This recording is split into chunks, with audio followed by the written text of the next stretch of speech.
TV program, when the moderator came on, he looked into the camera and said, while other candidates for governor are running on better schools and more roads, Gatewood Galbraith is running on legalizing marijuana. And I said, hold it right there, Bob. Let's get something straight.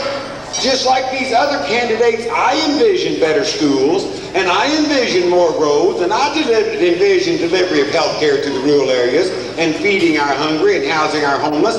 The only difference between me and these other candidates is that I figured out a way to pay for it without putting it on the shoulders. The only difference between me and these other candidates is that I figured out a way to pay for it without putting it on the shoulders. The only difference between me and these other candidates is that I figured out a way to pay for it without putting it on the shoulders of the already overflowing.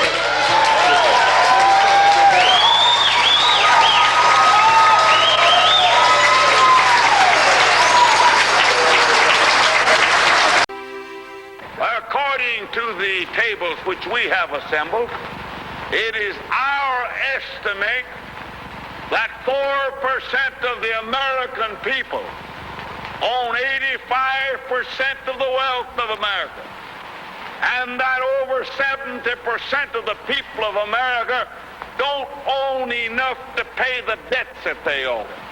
How many men ever went to a barbecue and would let one man take off the table what's intended for 9/10 of the people to eat?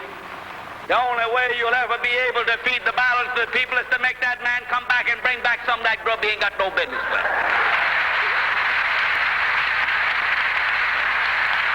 All right, so Gatewood Galbraith ran for governor in 1991 as a Democrat, in 1995 as a Democrat in the state of Kentucky, in 1999 as a Reform candidate. 2003 he took that year off. In 2007 he ran as a Democrat, so that's 3 years he ran as a Democrat, so which I didn't know before. I saw thousands of dollars worth of marijuana get pulled from a field and put in the back of a truck. It will be taken away and burned. State police say the drug is a problem, and this time of year is the perfect time to find it. The root of the plants. In this pot I have 2 plants. I have one that's already been cut out. When summer nears an end, that's 3 plants. A cultivation begins. So that's a total of 6. And state police head out in force. And then we're going to go right over here where there's some more plants at. Destroying Appalachia's #1 cash crop. The government won't let you use marijuana if you have cancer, but I will. Restore constitutional government, restore property rights, reduce the cancer deaths, stop all foreclosures now, give farmers alternative crops, and investigate all crimes. Elect Ronnie Smith, November 2nd, Sheriff. RonnieSmithForSheriff.com. First of all, we are against mountaintop removal. We don't want mountaintop removal. We need coal, but we don't need that extremely destructive way of gathering it. We need coal, but we need to talk about the environment too. Secondly, I want to freeze every tuition here in every college in the state of Kentucky. We're pricing education out of the hands of the people. Not only am I going to redirect this money, but I'm going to redefine the role of government in policing private behavior in the state of Kentucky. We live in a police state. We live in a police state. You can leave here, go out and get in your car, and they can set up a random roadblock in front of you, make you get out of your car, bring a dog up to sniff you, your car, and all its belongings, take blood out of the yard, make you pee in a bottle, and stick their hands where the sun don't shine. That's a police state. That's a police state no matter how. We have seen more this year than we probably had the past 2 years. Lieutenant Scotty Ward with the Kentucky State Police says tough times are causing many to turn to marijuana growing to make some easy cash. Same thing. That makes 26, 27. 27. That's 27. Today, troopers seized some $60,000 worth of pot behind this trailer on Brownsville Road in Butler County. The owner, Paul King, arrested and charged with a Class D felony. Kentucky makes the law. It's illegal. No matter what they say, what it is, it's illegal to grow. Trooper Ward says it's a crime known to many in the state, but known to police as a problem. And it's a problem they say they're not taking lightly. And we're going to cultivate it, and we're going to arrest you. I mean, that's just part of it. That's the way it goes. The goddess of justice, Your Honor, is blindfolded holding out that scale. which means she is blind to the evidence. The evidence is what it is. But I do not think and cannot think that she's impervious to the human condition. Thank you very much, folks. Gatewood Galbraith here. First of all, I'm going to go away from my regular speech for just a second and tell you, Governor Beshear, that was the worst darn speech I ever heard anybody give.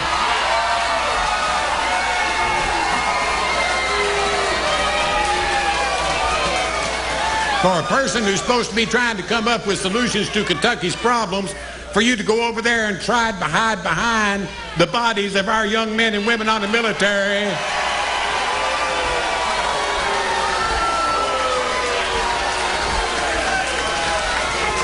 I've got an honorable discharge from the Marines, and I was highly offended by it. And the reason you did that was because you were too damn cowardly to go down there and congratulate the Navy SEALs at Fort Campbell when you had the chance.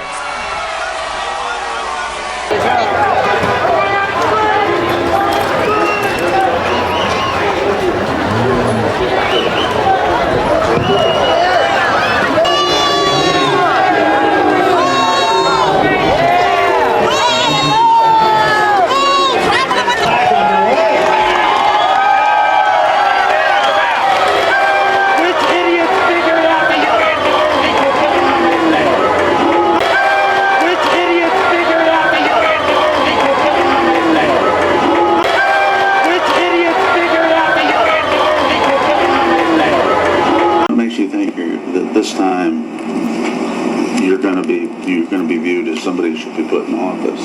Well, there's several reasons for that. Number one, everybody's sick of it and the way you all been running things. What makes you think that this time you're going to be viewed as somebody who should be put in office?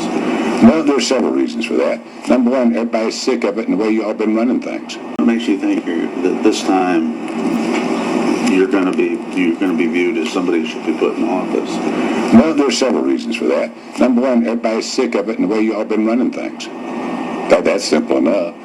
I mean, the debacle that takes place in Washington, D.C. is what takes place down here during the budget crisis every time in the state of Kentucky.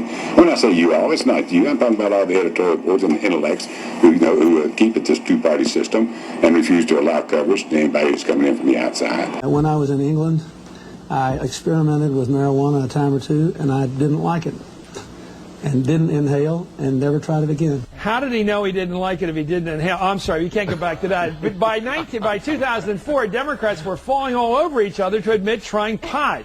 Which of you are ready to admit to having used marijuana in the past? And they want us to go around and ask each of you. Senator Kerry, yes or no? Yeah.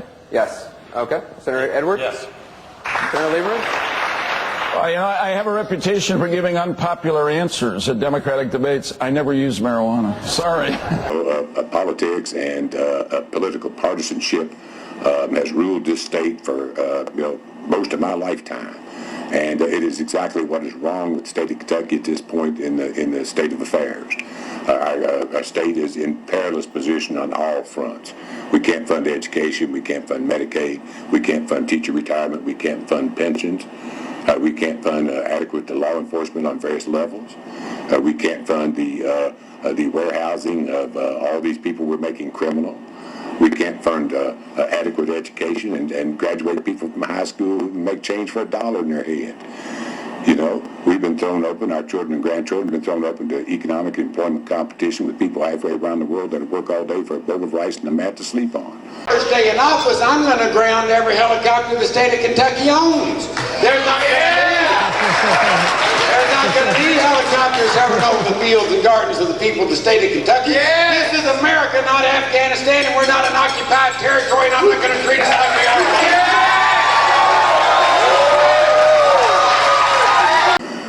In 1993, Gene Strong, head of the Council for Economic Development, said that I have a plan. These are the people who give out tax incentives to locate jobs here in the state.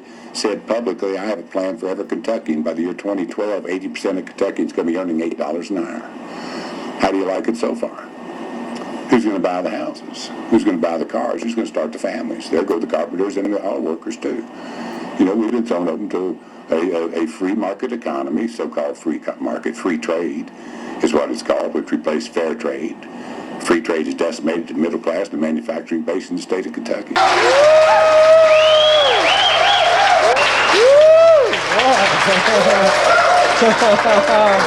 It is obscene that we have 66 out of Kentucky's 120 counties that can't even afford to educate their own children, and yet the Kentucky public is sending out hundreds of millions of dollars, and the American public is sending out billions of dollars in tax-free income to the international criminal syndicates in South America and Mexico for a plant my granddaddy used to grow by the thousands of acres, and I'm going to redirect that money out of the hands of these international criminal syndicates, and I'm going to put them into the capital tax coffers of Frankfurt so I can lift the people of Kentucky out of poverty and out of the misery and out of these last places that are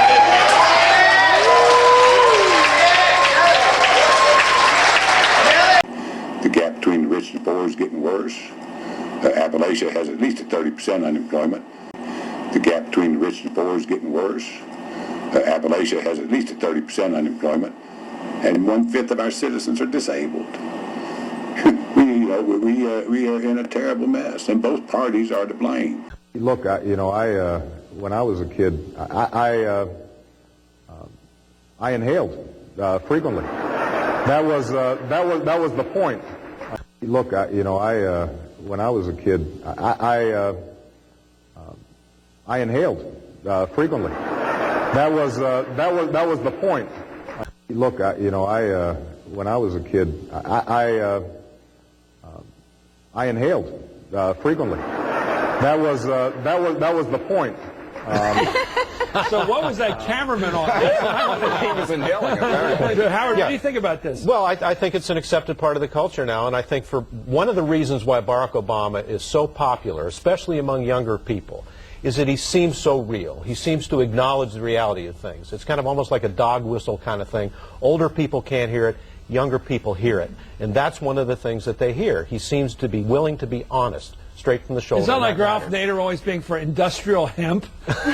Okay, that must be a dog whistle because I don't hear it. There's nothing to say once you've said, yes, I inhaled. Then what? Nothing. The thing people can't stand is the lie. And we were slamming you heavily, and you arranged this trip to go over there to try to buy yourself out of the predicament you put in. That's like trying to buy a room full of flyers for your girl after you've been caught cheating. So now, if perennial was to mean the rebirth or regeneration of a people's revolution, like the Arab Spring that regenerated to the European summer, that regenerated to the American fall, every year, like a permanent, perpetual revolution, that's perfect. That's exactly what we want in America. We got a professional left. Let's get some professional revolutionaries. Those are solutions. We must protect our state workers and stop these damn furloughs. That is, those furloughs. Hey, this man, Mr. Bashir, is not the nice guy you think he is. He furloughed you all while he hired 81 special policy advisors at an average of $75,000 a year while he was cutting the state workers' pay by 2%. That's not a nice guy. You're not a nice guy. You're not a nice guy when you lobby for 460% interest on payday loans from the people who are the worst, the hardest hit economically. That's not a nice guy. You're not a nice guy when you take 90% of your campaign dollar from people who do business with the state. All these signs you see up here, all these commercials you see run, they're paid for with your tax dollar. Because the big people money, the big money are giving them money to run on, but they expect to be paid back 10 times over by special interest contracts that are given out. And that's what's keeping Kentucky poor. That is what's keeping Kentucky poor. A permanent revolution. So we can have better terms for Gatewood Galbraith. The only person that spoke the truth to us, just in the same tradition as Eugene Debs, socialist candidate in 1900 who was wildly popular. 1 million votes while he was sitting in jail, and he was sitting in jail because he protested World War I. And who in the fuck knows what the fuck World War I was about? In fact, a lot of people said World War I is what created Hitler. After World War I, they punished Germany so much and they smashed them, they tried to take everything from them, that Hitler rose from the ashes with this crazy talk because they were being punished too harshly. That's what World War I did. So, in fact, if we listened to Eugene Debs, we wouldn't have had an Adolf Hitler.